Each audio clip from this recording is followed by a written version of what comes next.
السلام عليكم. اليوم معنا فيديو جديد غادي نقدمو طريقة تحضير كيك بالكاكاو والشوكولا.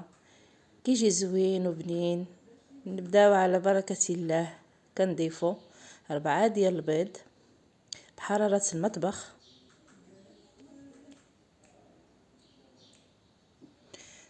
قبيصة ديال الملح، سكر سنيد على حسب الذوق، 2 اكياس ديال الفاني. كنبداو على بركة الله كنطربو.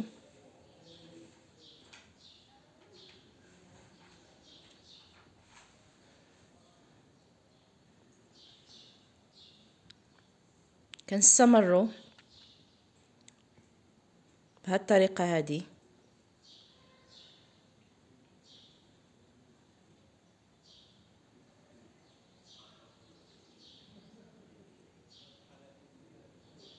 كنضيفوا كأس ديال الزيت نباتية،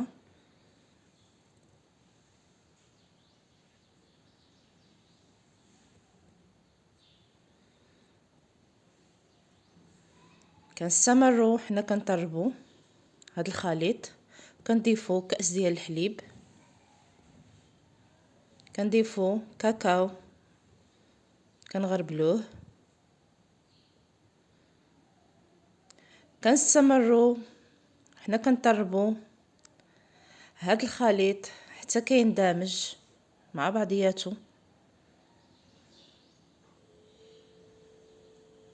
هاد الكيك كتجي خفيفه وهشيشه.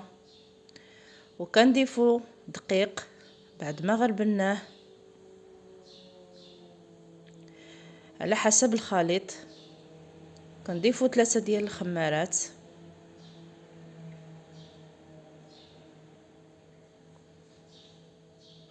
كنستمروا حنا كنخلطوا الكيك بهذه الطريقه هذه حتى كطلع لينا كيك هشيشه وخفيفه بزاف.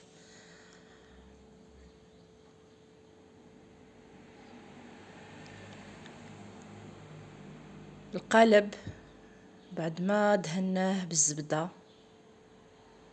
والطحين كنضيفوا له الخليط، ندخلوها للفرن طيب.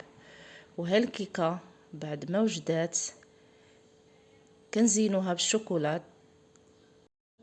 والكوك ونقدموها بالصحه والراحه.